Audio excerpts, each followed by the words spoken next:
나는 오래전부터 시간을 붙잡는 법을 몰랐습니다. 가난했던 집안에서는 느긋하게 살아볼 틈이 없었고, 아버지는 철공소에서 쇳가루를 뒤집어 쓴 채 늦게 들어오셨으며, 어머니는 시장에서 생선을 팔며 시간을 쪼개 살아가셨습니다. 나도 중학교 때부터 새벽 신문을 돌며 어른처럼 살아야 했습니다. 그때 내가 기댈 곳이 하나 있었다면 동네 서점 아들 정우였습니다. 정우는 언제나 조용했습니다. 동네 아이들이 철공소 앞에서 떠들고 놀 때도 정우는 서점 구석에서 찢어진 책을 고쳐붙이거나 연필로 몇 시간을 그림 그리며 보내곤 했습니다. 나는 그 아이가 이상하게 편했습니다. 아무 말하지 않아도 내 마음을 먼저 아는 사람 같았죠. 어느 여름날 땀으로 젖은 신문 보따리를 들고 서점 앞을 지나는데 정우가 말했습니다. 내일은 비 온다. 너 우비 없어? 말투는 딱딱했지만 종이 상자에서 투명 비닐을 꺼내 내밀었습니다. 그걸 받으며 난 처음으로 누군가에게 기대고 싶다는 감정을 느꼈습니다. 하지만 삶이란 게 늘 그렇듯 의지하고 싶을 때 무너지는 건 나의 상황이었습니다. 집에서는 생활비가 모자라고 동생들은 계속 아프고 아버지는 공장에서 손가락을 다쳐 일을 쉬게 되었습니다. 그때부터 내가 버는 돈은 집 전체를 버티게 하는 근간이 되었습니다. 어느 날 정우는 제 앞에 종이 쪽지 하나를 내밀었습니다. 내가 하고 싶은 거 나한테 말해줄 수 있어. 단순한 문장이었지만 나는 그 말에 목이 메었습니다. 나는 하고 싶은 게 많았지만 할 수 있는 건 거의 없었으니까요. 오래 고민하다가 조용히 말했습니다. 그냥 나도 숨 좀 쉬고 싶다. 정우는 그날 이후로 자꾸만 나를 밖으로 데려갔습니다. 나는 그 시간이 좋았습니다. 어둡던 내 하루에 정우가 작은 등을 켜주는 기분이었죠. 그런데 세상은 우리가 만든 시간만큼 느긋하지 않았습니다. 정우의 서점은 서서히 기울고 있었고 아버지가 건강을 완전히 잃자 집안은 무너져 내렸습니다. 나는 정우를 만나러 가는 일이 죄처럼 느껴졌습니다. 어떤 날은 서점 앞까지 갔다가 그냥 돌아오기도 했습니다. 그러던 어느 밤 정우가 수첩을 들고 집 앞에 서 있었습니다. 내가 어려운 거 다 안다. 같이 해보자. 그 말이 너무 아려서 오히려 등을 돌렸습니다. 정우야, 나는 지금 너랑 어울릴 처지가 아니야. 그 말을 남기고 나는 뛰다시피 달아났습니다. 그날 이후 우리는 서로의 시간을 놓쳤습니다. 한 달, 두 달 계절이 바뀌며 우리는 자연스럽게 다른 길을 걸었습니다. 어른이 되어가기 위해 각자의 생을 버티기 위해 그렇게 멀어졌습니다. 정우를 다시 만난 건 30 즈음이었습니다. 장마가 막 거친 저녁, 나는 은행 앞 벤치에서 퇴근 버스를 기다리고 있었습니다. 회사에서는 매일같이 사람들 비위 맞추느라 지쳤고 집에서도 여전히 가장 역할을 해야 했고 나는 어느 순간 웃는 법을 잊어버렸습니다. 그때 내 앞에 그림자 하나가 드리워졌습니다. 너도 여길 오네. 정우였습니다. 책가방 같은 서류 가방을 들고 예전보다 키는 커졌지만 눈빛은 훨씬 단단해져 있었습니다. 그 순간 나는 이상하게도 숨이 멈추는 것처럼 얼어붙었습니다. 세월이 이렇게 우리를 다시 한 자리에 앉힌다는 게 믿기지 않았습니다. 정우는 말했다. 너 항상 걷던 방식 그대로네. 고개 숙이고 빨리 가고. 나는 멋쩍게 웃으며 대답했습니다. 살다 보면 사람이 그냥 그렇게 되더라. 정우는 내 손에서 회사 서류를 가져가며 말했다. 이거 내려놔도 돼. 잠깐 나랑 걷자. 우리는 그날 오래 걸었습니다. 청춘 시절 걸었던 골목을 다시 지나 서점이 있던 자리, 지금은 사라져버린 그 자리를 바라보며 한참을 말없이 서 있었습니다. 정우가 나지막이 말했습니다. 그때 내가 도망간 이유 충분히 짐작했어. 힘든 사람은 사랑도 짐이 되니까. 그 말에 눈물이 왈칵 솟아올랐습니다. 세월이 흘러도 그 아이는 여전히 나를 제일 정확히 이해하는 사람이었습니다. 정우는 조심스럽게 내 손등을 만졌습니다. 이제는 함께 버텨도 되잖아. 나는 그 순간 깨달았습니다. 시간은 흘렀지만 정우는 여전히 내가 처음 기댔던 그 따뜻한 등을 가지고 있다는 것을. 그리고 이제는 나도 누군가에게 기대도 되는 나이가 되었다는 것을. 그날 이후 우리는 조심스럽게 서로의 하루를 나누기 시작했습니다. 퇴근하면 함께 걸었고, 비 오는 밤에는 오래된 카페에 앉아 젖은 구두를 말리며 고단한 하루를 털어냈습니다. 서로의 시간을 잃었던 만큼 우리는 하루하루를 천천히 쌓았습니다. 결혼은 화려하지 않았지만 그날 정우가 제 앞에 놓아준 약속만큼은 어떤 반지보다 단단했습니다. 이번엔 내가 먼저 놓지 않을게. 세월을 견뎌온 지금 나는 여전히 정우와 함께 아침을 열고 저녁을 돌아오며 서로의 무게를 나눕니다. 인생의 중반을 넘긴 지금에서야 알겠습니다. 사람과 사람 사이의 진짜 인연은 절정의 순간이 아니라 버티고 지켜낸 흔적 속에서 피어난다는 걸. 나는 정우를 잃었던 시절보다 지금 함께하는 평범한 날들이 훨씬 값지게 느껴집니다. 흐르는 시간 속에서 우리는 결국 다시 서로에게 닿았습니다. 인연이라는 게 정말 그런 건가 봅니다. 퇴근길에 지하철을 타고 집으로 돌아가는 동안 나는 창밖 어둠 속으로 잦아드는 도시의 불빛을 바라보며 문득 생각했다. 예전 같았으면 이 시간에 버스 안에서 꾸벅꾸벅 졸며 오늘은 또 어떻게 하루를 버텼는지 스스로 다독이느라 마음속이 바빴겠지.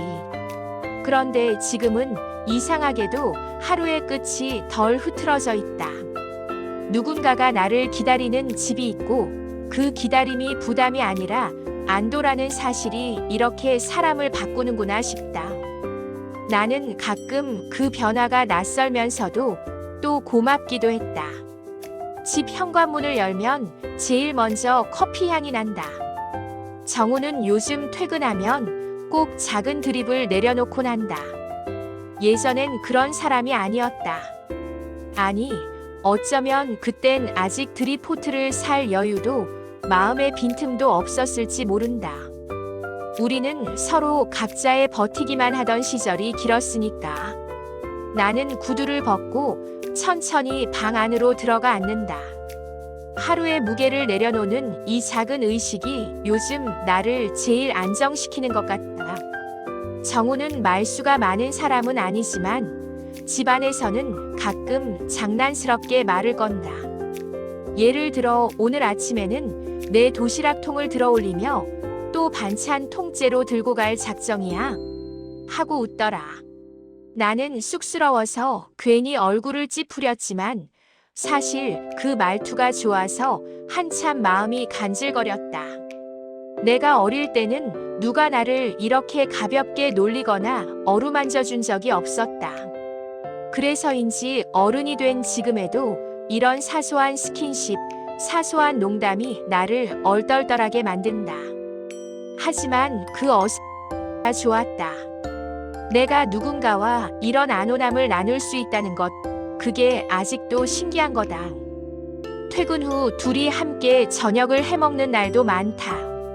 내가 칼질을 하면 정우는 옆에서 양념을 준비하고 서로 가끔 스치듯 손이 닿을 때마다 눈이 마주친다. 그 짧은 순간이 조용한 불꽃처럼 톡하고 가슴을 튀기곤 한다. 우리는 둘 다 말보다 조용한 행동을 많이 하는 사람이라 저녁 한 끼의 움직임 속에서 감정이 오고 가곤 했다.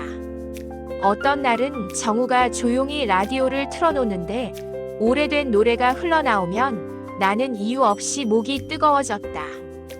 왠지 모를 향수와 잃었던 시간들에 대한 미안함 같은 게 섞여서 정우는 그런 내 표정을 잘 읽는다. 아무 말도 안 하면서도 펜을 손에 든 채 잠깐 멈췄다가 다시 조리대를 두드리며 리듬을 탄다. 괜찮아, 나 여기 있다라는 말처럼. 어떤 날은 불안감이 갑자기 힘을 내며 올라온다. 우리는 다시 헤어질 수도 있을까? 세상이 또 한 번 우리를 갈라놓을 수도 있을까? 젊었을 때 그렇게 흘러보낸 시간이 있어서인지 마음속의 그림자 같은 것이 쉽게 사라지지 않는다. 그런 날이면 나는 괜히 인상을 쓰고 괜히 짜증을 내고 괜히 대화를 피한다. 그리고 밤에 혼자 이불 속에서 자책한다. 또 그러고 말았구나. 또 겁먹었구나.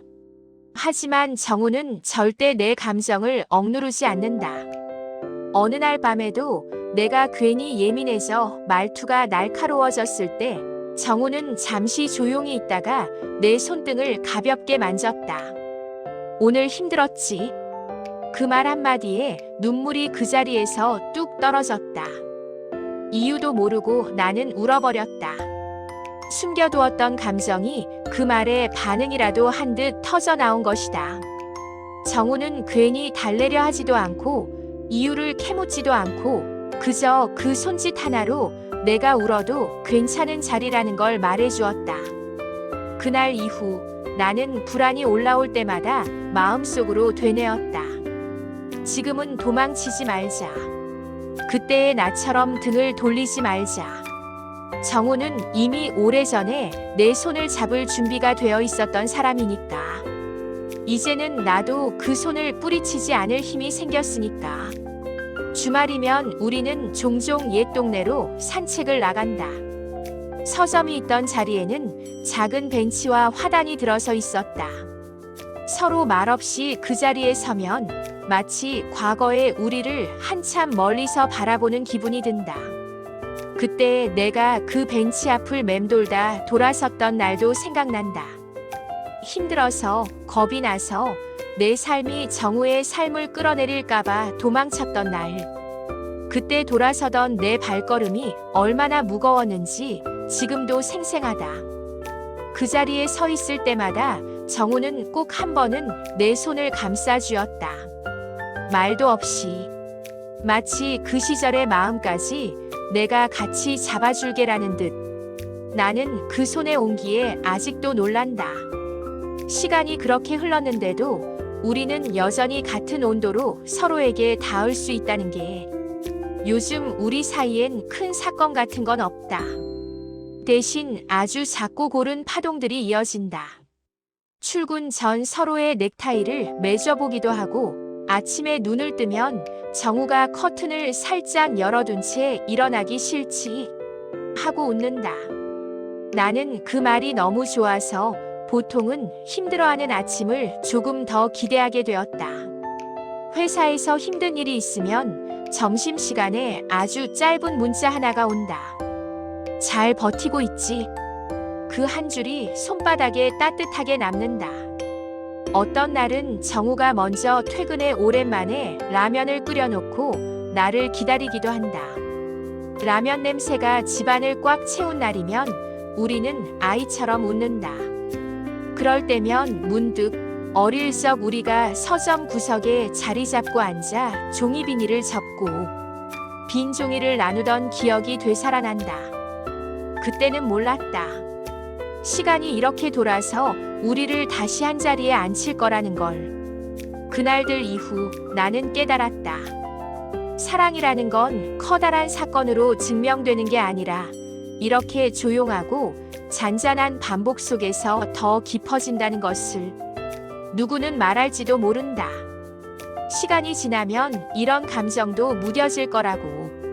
하지만 나는 안다. 무뎌지는 게 아니라 깊어지는 거다. 예전엔 내 하루를 내가 혼자 끌어안아야 했지만 지금은 서로의 무게를 나누며 걸어갈 수 있으니까. 가끔은 내가 먼저 정우를 밖으로 데리고 나간다. 예전에는 늘 정우가 날 밖으로 끌어냈지만 이젠 내가 먼저 바람을 쐬고 싶다고 말할 수 있더라. 그 변화가 스스로도 꽤 기특했다. 걷자. 이 한마디를 할 때 정우가 아주 약하게 미소 짓는 게 보인다. 예전엔 말도 못 꺼내던 내가 이제는 원하는 걸 말하는 사람이 되었다는 걸 정우도 알고 있을 테니까가. 우리가 걸어가는 길은 대부분 조용하다. 말이 많이 필요하지 않다. 서로의 발소리가 같아지는 때면 우리는 한참을 아무 말도 하지 않고 걷는다. 그 리듬만으로도 충분하다. 어떤 날은 정우가 갑자기 이어폰 하나를 내 귀에 꽂아주며 이렇게 말한다. 이 노래 내가 좋아할 것 같아서. 나는 그 말에 늘 가슴이 멈칫한다. 누군가가 나를 떠올리며 노래를 고르는 삶. 그게 얼마나 따뜻한지 나는 이제야 안다. 며칠 전에는 회사에서 아주 큰 실수가 있었다.